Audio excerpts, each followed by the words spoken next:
কে আপনি? আর আপনি এখানে কি করছেন? আজ থেকে আমি এখানে কাজ করব। আপনি আর এই অফিসে? জি, আয়নায় নিজেকে দেখেছেন কখনো? প্রতিদিনই দেখি। তাহলে নিশ্চয়ই বুঝতে পেরেছেন এই অফিসে আপনাদের মতো মানুষের কোনো জায়গা নেই। আমার মতো মানুষ বলতে? গরিব, সাধারণ, অগোছালো মানুষ। ম্যাডাম আপনি ঠিকই বলেছেন। এই অফিসে ঢুকতে গেলে একটা মান লাগে। মান কি জামা কাপড়ে থাকে? না, কিন্তু মানুষের জামা কাপড় অনেক কিছু বলে দেয়। মানুষের চরিত্র কি বলে না? চরিত্র দেখে কে? সবাই টাকা দেখে। কি ব্যাপার, কি হয়েছে এখানে? স্যার, এই লোকটা চাকরি করতে এসেছে। দেখুন, আপনি অন্য কোথাও যান, এখানে আপনার মতো মানুষের কোনো কাজ নেই। কেন স্যার? কারণ এই অফিসের একটা মান আছে। মানে কি, টাকা? অবশ্যই টাকা। আচ্ছা ঠিক আছে, তাহলে যদি আমার টাকা থাকে? আপনার? আরে ওনার ব্যাংকে 500 টাকা আছে বলেও তো মনে হয় না। ওসমান সাহেব, আপনি তো বেশি বলে ফেলেছেন। আপনারা কি নিশ্চিত? একদম। তাহলে একটা কথা বলি। বলুন বলুন, হাসার জন্য হয়তো নতুন কিছু পাবো। আমি এখানে আসার পরে আপনারা আমার শুধু পোশাক দেখেছেন, কিন্তু আমার পরিচয়টা একটাবারও জানার চেষ্টা করেননি।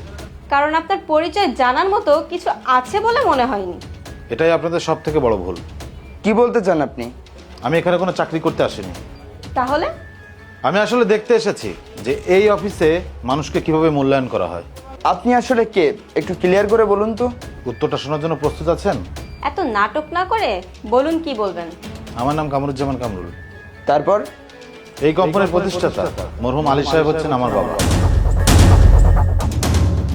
কি? এটা অসম্ভব। অসম্ভব কেন? আপনার কাছে কি কোনো প্রমাণ আছে? অবশ্যই আছে। এই যে ডকুমেন্টস, এখানে যে পেপারসগুলো আছে সেগুলো এই কোম্পানির শেয়ার ডকুমেন্টস। তার মানে হচ্ছে এই কোম্পানির 51% শেয়ারের মালিকই আমি। এটা তো সত্য। না না, এটা হতে পারে না। কেন হতে পারে না? কারণ আপনি কারণ আমি গরিবের মতো নর্মাল পোশাক পরেছি তাই? আমি কারণ আমার গায়ে দামি স্যুট নেই। আমি আসলে আপনাকে চিনতে পারিনি। চিনতে পারেননি এটা আসলে ঠিক না। আপনি আমাকে চেনার চেষ্টাই করেন। আমি এখানে আসার পর থেকে একটা জিনিসই ফলো করেছি, তোমরা মানুষকে মূল্যায়ন করো না। তোমরা মানুষের পোশাক দেখো, টাকা দেখো, সম্পত্তি দেখো, কিন্তু আফসোস মানুষের চরিত্র দেখো না। স্যার, আমরা ভুল করেছি। ভুল? জি স্যার।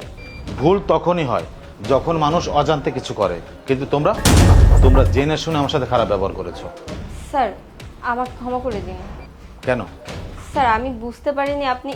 যদি আমি সত্যি করে হতাম তাহলে তখন কি ক্ষমা চাইতে?